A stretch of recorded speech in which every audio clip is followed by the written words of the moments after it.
All right, Shalom, Shalom. First things first, I'm going to give honor and praise unto Yahweh, Bashem, Yahushai, Bashem Rachak Rash, say Barakati Hawa, Barakati Yahushai, Barakati Hawa, Barakati Yahushai, Barakati Hawa, Barakati Yahushai, Bashem Rachak Rash. And we give double honors to our apostles and our elders, which are the apostle elders, a great millstone, which feeds us with knowledge, wisdom, and understanding through the spirit and power of Yahweh Yahushai. 2025, which is the hopeful year of our deliverance and the judgment and the destruction of Esau. Let's jump right into it. My last video got cut short. It was a drive and talk in traffic, but every thing was said that needed to be said. Let's jump into it. To this video, this is going to be dealing with the information on the lake of fire in America. Okay, hold on one second. Let's pull this up right here. Okay, hold on. It's gonna have me verify.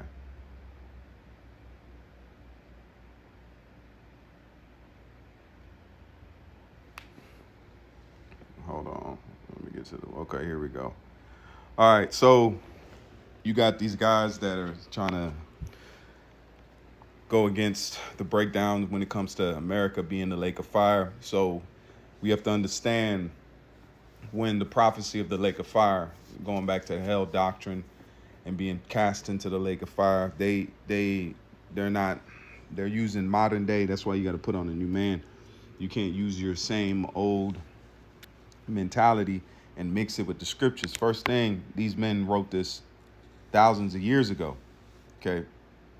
So their description of what was happening back then, to the best of words of modern day, these men were being, John the Revelator was being shown modern day weapons, modern day technology that we have today, things and land masses that we have available today.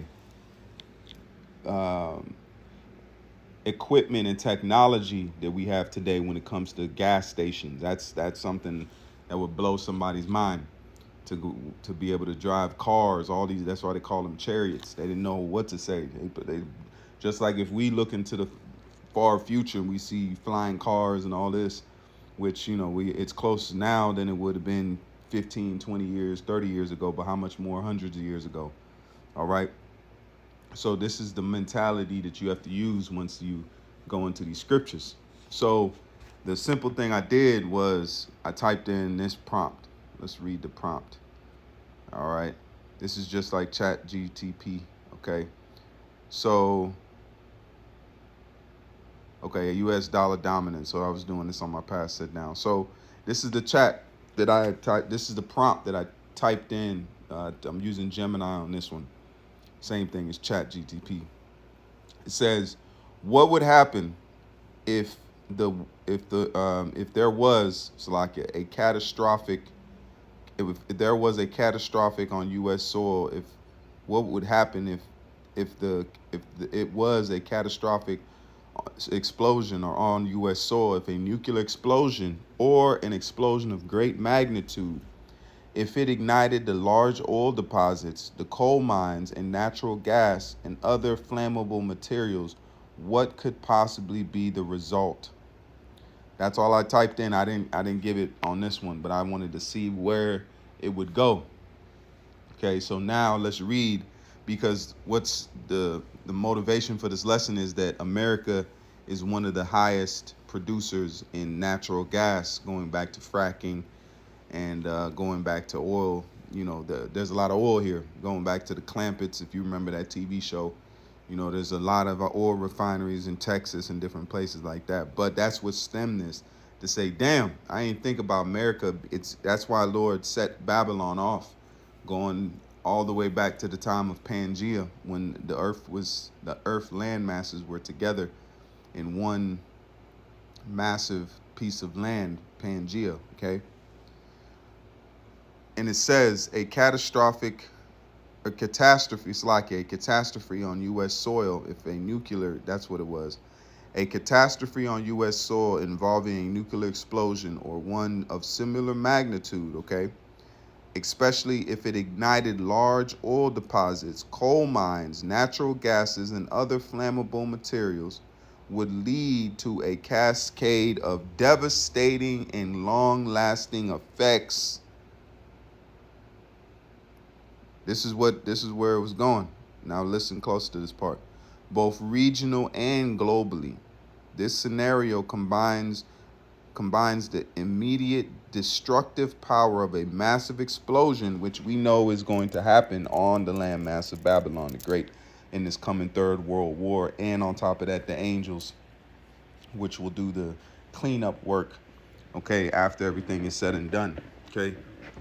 It says both regional and globally. This scenario combines the immediate destructive power of a massive explosion with the prolonged environmental and societal impact of widespread, what is that? Retractable fires. Okay, what does that mean?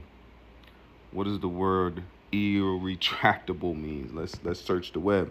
It says hard to control or deal with fires. Okay? Hard to control or deal with. That's what irretractable fires mean. Irretractable fires. I didn't type in nothing dealing with the lake of fire. I just typed in what would happen. They said intractable fires. Let's see if I'm pronouncing that right. Intractable. Yep, intractable fires. Okay, intractable fires.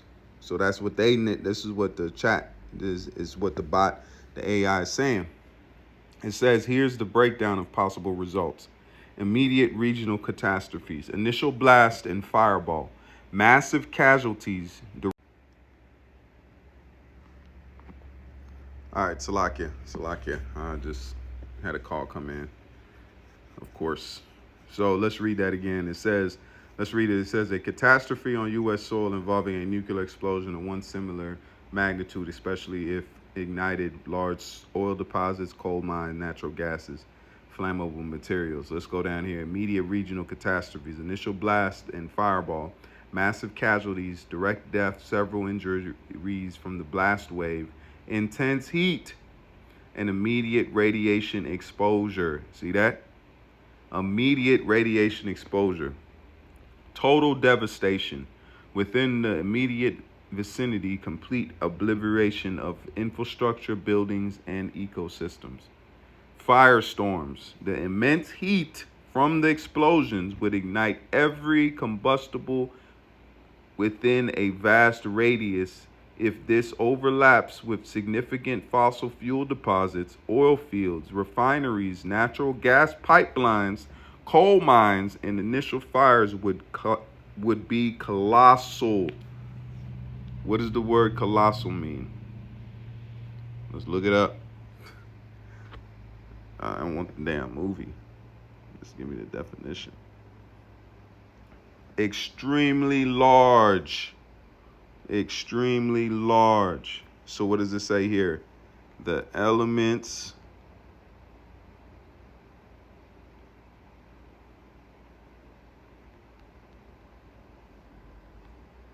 So we just read all those things, right? So it says what?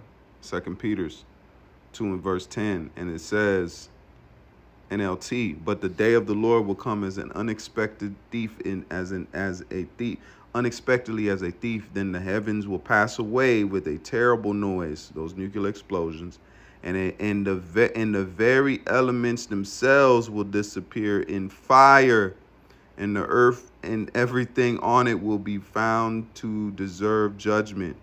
Everything on it will be found to deserve judgment. Let's go to the Amplified. But the day of the Lord will come like a thief, and then the heavens will vanish with a mighty and thunderous roar, and the material elements will be destroyed with intense heat, and the earth and the works that are on it will be burned up. And we just read what will happen: colossal fires of colossal magnitude, untractable. What is that? Presidents, ultra bullock presidents. While not involving a nuclear explosion igniting a field, the Soviet Union used a nuclear bomb to extinguish a massive gas field fire in Ultrabach 1966. This highlights the sheer scale and difficulty to control such fires. Widespread fires and explosions Uncontrollable oil fires, oil fields, storage tanks, and refineries would erupt like into massive, long burning fires. Keyword, long burning fires. And then let me show you this right here. That there's a fire that has been burning in America for 50 years. And I brought this out in the past video. It says the longest burning fire in America is the coal steam. This is a coal fire. I want you to remember this is a coal fire that we're talking about. One coal mine, not multiple, one coal mine. It says the longest burning fire in America is coal steam fire beneath the town of Centralia, Pennsylvania.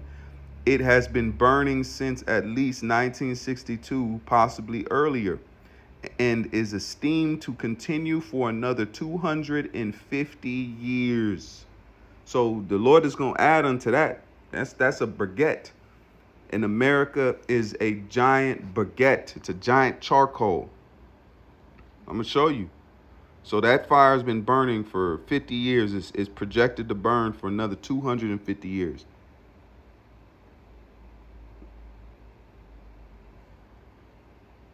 Let's do this.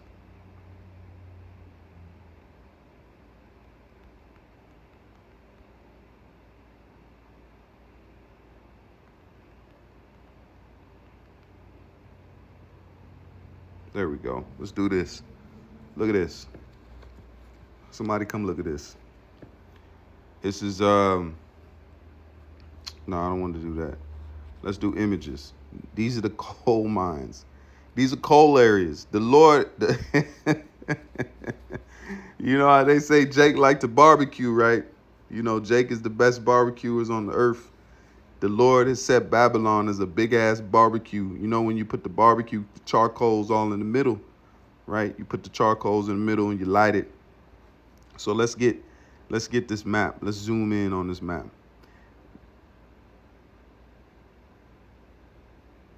Let's see here. These are all the charcoal mines. You see them concentrated, right? So Babylon is a big ass baguette. Okay, it's a big ass charcoal mine. Look at all the charcoal mines. Now let's look at here. Look at here. Let's zoom in. Look what we have here.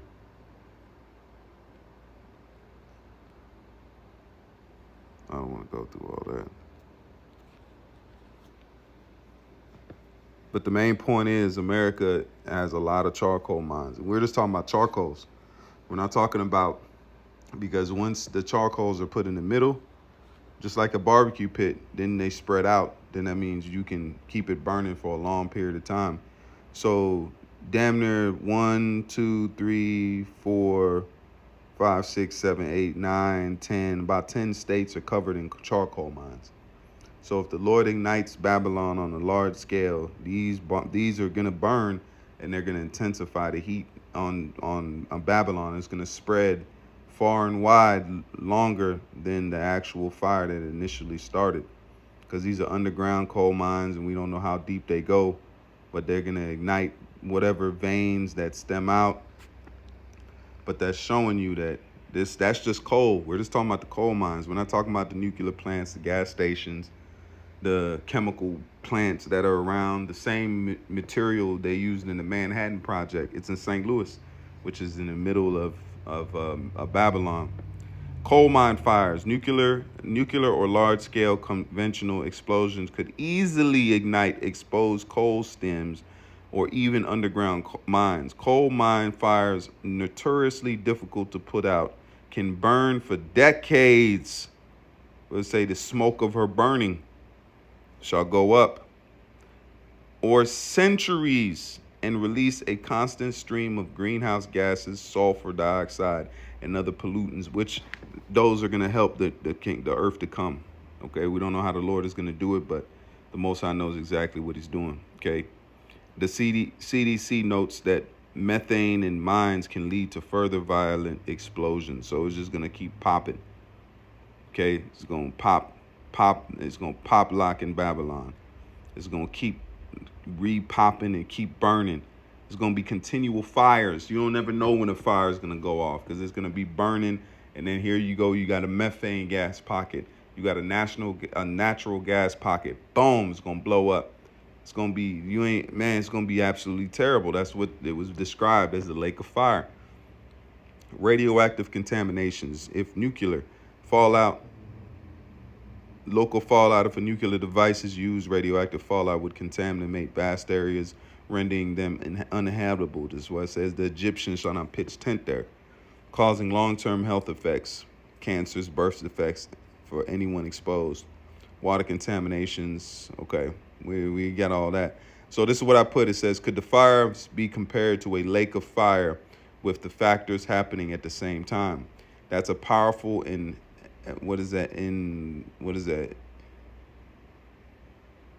invocative comparison. While no earthly event can perfectly replicate the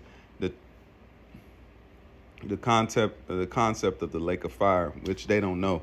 They're going off of it's a mystical thing. Lake of fire is described in religious texts, which is often understood to involve eternal, spiritual, and conscious suffering, separating from God and definitely end of all evil. Okay, which they're not understanding that. But look what it says though: the physical and environmental consequences of a large-scale nuclear or similar explosion igniting vast fossil fuel deposits would indeed present a scene on Earth that in its sheer intensity and scale and horrific impact would bear some chilling resemblance to a hell on earth or a lake of fire. Read that. Read that for me. See? This what it wasn't talking. This is just because it don't have any emotions. This is giving you the facts, the research, and putting it out there. It's not trying to put no emotions in it. It's not emotional like Jake is. Jake is just very emotional, unstable, and very wayward when it comes to these scriptures. That's why it says you must be taught.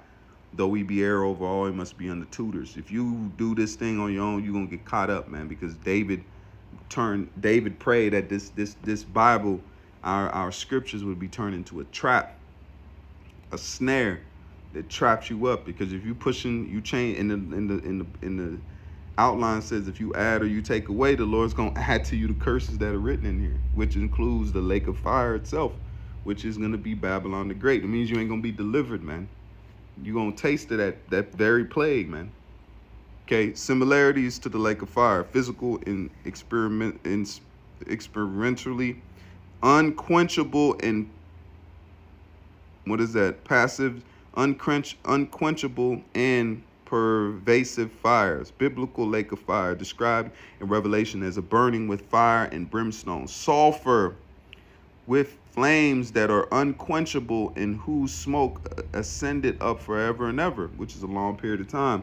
Because Sodom and Gomorrah's fire did not go up forever and ever. It went up for a long period of time.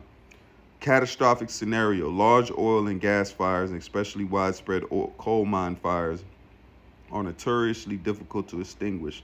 Coal fires can burn for centuries, like Centralia, PA, and I just showed you that.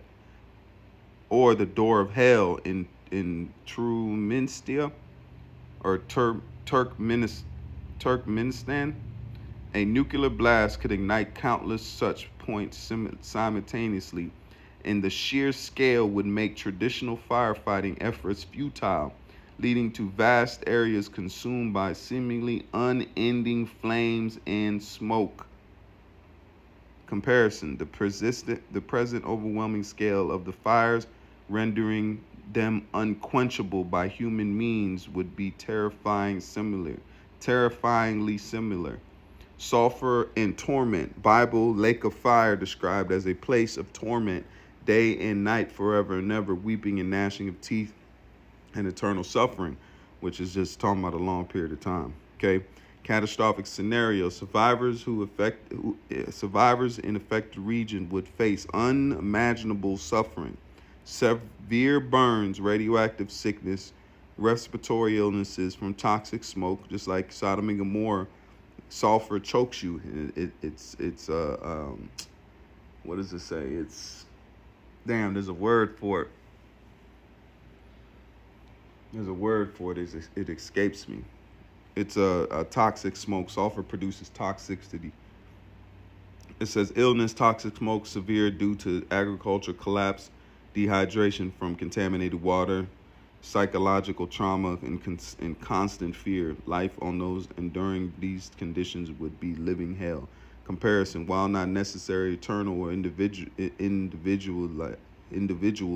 in this scene in intensity and widespread nature of physical and psychological suffering would be immense and prolonged for those who survived the initial blast and fire. Smoke and darkness, biblical lake of fire, mention of smoke ascending up forever and ever, catastrophic scenario.